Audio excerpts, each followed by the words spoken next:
আচ্ছা, তোমরাই না বলতে যে মায়াপুরে নাকি দিনের দিনকে গিয়ে আবার ফেরত আসা যায় না, অনেকটাই নাকি দূর। এখান থেকে নাকি অনেক জার্নি করে যেতে হয়, আবার তাড়াতাড়ি চলে আসার মতন সময় নাকি পাওয়া যায় না। তো জিনিসটা কতটাই ভুল সেটাই তোমাদের সাথে আজকে শেয়ার করব। তো চলো ভিডিওটা প্রথম থেকে শুরু করা যাক। তোমরা তো দেখতেই পেলে যে আমি বনগাঁ স্টেশনে চলে এসেছি, আর এখন একটা জলের বোতল নিয়ে ট্রেনে উঠেও পড়েছি। স্টেশনে নেমে দেখি কি কৃষ্ণনগর লোকালটা দাঁড়িয়ে আছে 1 নম্বর প্ল্যাটফর্মে। অনেক কষ্ট করে কিন্তু ট্রেনটা পেয়েছিলাম, দৌড়ে দৌড়ে ট্রেনটা ধরেছিলাম বলে ভিডিও করতে একদম ভুলে গেছিলাম। তোমরা কিছু যেন আবার মাইন্ড করো না। তো আমি দেখো কৃষ্ণনগর প্ল্যাটফর্মে নেমে গেলাম, আর তখন বাজে ঠিক 7টা 43। আর এই দেখো, এই যে হচ্ছে আমাদের ভারতের পতাকা। এই পতাকাটা দেখলেই মানে দেশের পতাকা দেখবো আর প্রণাম করবো না, এটা তো হতেই পারে না। কেমন যেন গায়ের মধ্যে চ্যাত করে ওঠে, গায়ের সমস্ত পশমগুলো কেমন যেন সোজা সোজা হয়ে যায়। তো যাই হোক, দেখো টোটোতে উঠে পড়লাম। টোটোতে উঠে পড়ে আর এত সুন্দর লাগছিল পরিবেশটা। আর এই যে মন্দিরটা দেখতে পাচ্ছ, এটা হচ্ছে দুর্গা মায়ের মন্দির। ঠিক আছে, তোমরা অনেকেই হয়তো জানো, আবার অনেকে জানো না। আর এই দেখো, তোমাদের সাথে কথা বলতে বলতে আমরা চলে আসলাম সেই গন্তব্যস্থানে, মানে যেখানে এত দিন ধরে আসার জন্য মনস্কামনা করছিলাম, সেই জায়গাটায় আমরা অ্যাটলিস্ট এসে পড়লাম অনেক বাধা বিপত্তির পরেও।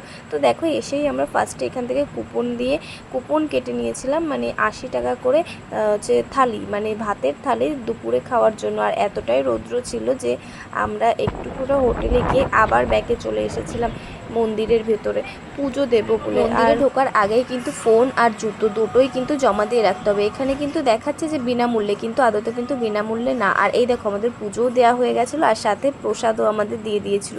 মাত্র 1 ঘন্টা পরেই কিন্তু প্রসাদ দিয়ে দেওয়া হয়েছিল, মানে ভোগের যে প্রসাদটা। তো যাই হোক, দেখো এখানে তারপরে আমরা সেই কুপনটা যেটা কেটেছিলাম একটু আগে, সেটা নিয়ে চলে আসলাম খাবার।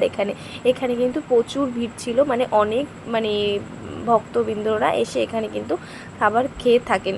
এখানে দেখো এক একটার পর এক একটা আইটেম। প্রথমে দিল ভাত, তারপরে দিল রুটি, তারপরে দিল ডাল 1 চামচ প্রথমে দিয়েছি, কিন্তু তারপরে আমি বললাম আমাকে আর 1 চামচ দিন, তো আর 1 চামচ দিয়ে দিল। তারপরে দিল একটা হচ্ছে আলু আর পটলের তরকারি, তারপরে দিয়ে দিল পনিরটা কিন্তু এখানে খুব সুন্দর ছিল। তারপরে একটা ভাজা দিয়ে দিয়েছিল, তারপরে দিয়ে দিয়েছিল এই যে মানে কি বলবো, অমৃত পায়েসটা, জাস্ট একটা অমৃত ছিল। তারপরে তাড়াতাড়ি করে কোনো মতে খাওয়া দাওয়া করে আবার চলে আসলাম আমরা হোটেলের দিকে। হোটেলে একটু গোটা রেস্ট নিয়েই চলে আসলাম আমরা বিকাল করে গঙ্গার পাড়ে এসে দেখি কি কতটা ভিড়, কিন্তু বেশি একটা লোকজন ছিল না। আস্তে আস্তে সব লোকজন চলে যাচ্ছিল, কারণ কি বলতো, সন্ধ্যা আরতিটা শুরু হয়ে যাবে। আমরা প্রায় যেতে যেতে প্রায় 6টা বেজে গেছিলো, ওই জন্য সবাই দেখি কি তাড়াতাড়ি করে চলে যাচ্ছিল মন্দিরের দিকে। আমি আবার মন্দিরের দিকে যাওয়ার পথে এইগুলো দেখছিলাম। আসলে আমার এই গোপী ড্রেস পরার না খুব ইচ্ছা ছিল, কিন্তু এবার তো পরতে পারলাম না। দেখি পরের বার যখন যাব নিশ্চয়ই গোপী ড্রেস পরবো। হয় আগের থেকে বাড়ির থেকে বানিয়ে নিয়ে যাবো, আর না হলে ওখানে গিয়ে কিনে তারপরে পরবো। তো যাই হোক, দেখো আজকে তো আমাদের হাতে বেশি একটা সময় ছিল না, বাড়ি তো ফেরার তাড়াহুড়ো ছিল, ওই জন্য আমরা বেশি কোথাও ঘুরতে পারিনি। তাড়াতাড়ি বাড়িতে চলে এসেছিলাম, না হলে আবার লাস্ট ট্রেন পেতে আবার সমস্যা হবে। তো লাস্ট ট্রেনটা মিস করলে আমাকে সারা রাত প্ল্যাটফর্মে ওয়েট করতে হতো, ওই জন্য আমরা তাড়াতাড়ি কোনো রকমে সবটা দেখে তাড়াতাড়ি চলে এসেছিলাম। মন্দিরটা এতটাই বড় ছিল যে একদিনে হয়তো পুরোপুরি দেখে দিনের দিন ফেরা সত্যি হয়তো যেত না, কিন্তু যেহেতু আমরা ভেবে এসেছিলাম যে বাড়ির থেকে আমরা আজকেই বাড়িতে ফিরে যাব, ওই জন্য আমরা তাড়াতাড়ি চলে এসেছিলাম। তো আমরা কি করেছিলাম বলো তো, সন্ধ্যা আরতিটা দেখেই আবার ওখান থেকে বেরিয়ে পড়েছিলাম।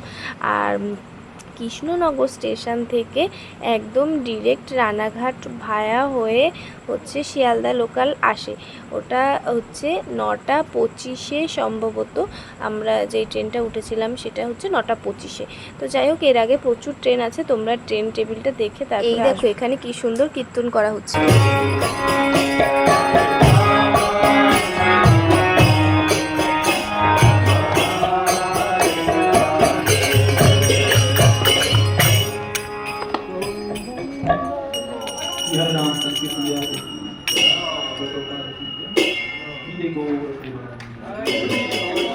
কীর্তন শুনতে শুনতে তারপরে দেখো অনেকটাই সন্ধ্যা হয়ে গেছিলো। তারপরে আমরা কি করব, এখান দিয়ে হেঁটে বেড়াচ্ছিলাম। আর এই যে দেখতে পাচ্ছ, এইখানে এই যে বিএসএফ আঙ্কেলগুলো ওইখানে দাঁড়িয়ে আছেন, এইখানে কিন্তু সমস্ত চেক হয়। আর এইটা হচ্ছে মেন মন্দির। তোমরা যারা যারা এসেছো তারা তো সবটাই জানো, আর যারা আসোনি তারা কিন্তু জেনে রাখো, এখানে কিন্তু ফোন বা জুতো কোনো কিছুই কিন্তু পরে যাওয়া যাবে না, নেওয়াই যাবে না। মানে ভেতরের দিকে সমস্ত ক্যামেরা কিন্তু চালু থাকে, কোনোভাবে তুমি ফোন নিয়ে যেতে পারবে না। অনেক গার্ড থাকে তোমাকে চেক করবে, তারপরে ভিতরে যেতে দেবে, না হলে যেতে দেবে না, মোবাইল নিয়ে তো যেতেই দেবে না। তো যাই হোক দেখো আমি মন্দিরের চারপাশটা একটু ঘোরার চেষ্টা করছিলাম। এদিকে তো আবার হাতে সময়ও ছিল না, ওই জন্য তাড়াতাড়ি করে বেরিয়ে আসলাম। বেরিয়ে এসে অটোতে উঠে পড়লাম, অটোতে উঠেই চলে আসলাম হচ্ছে ঘাটের এখানে। এই দেখো ঘাটের এখানে এসে দেখি কি ওমা কেমন যেন ফাঁকা ফাঁকা, কেউই নেই। আর আস্তে আস্তে দেখি কি একটা মানে ওই নৌকা ছেড়ে দিল, আর সাথে সাথে তারপরে 10 মিনিট পরে আবার নৌকা আসলো। তারপরে নৌকা করে চলে আসলাম সোজা হচ্ছে কৃষ্ণনগর স্টেশনে। সরি, ওখান থেকে আবার অটোতে উঠতে হয়েছিল। অটোতে উঠে তারপরে চলে আসলাম, আর অটোতে ভাড়া নিয়েছিল মাত্র 30 টাকা। তারপরে প্ল্যাটফর্মে এসে একটু লুচি আর ঘুগনি খেয়ে আর একটা জল নিয়ে তারপরে চলে আসলাম দমদম প্ল্যাটফর্মে। দমদম প্ল্যাটফর্মে নেমেই চলে আসলাম বাড়িতে। আর আমার ভিডিওটা ছিল এই পর্যন্তই। ভালো লাগলে লাইক কমেন্ট করো, টাটা।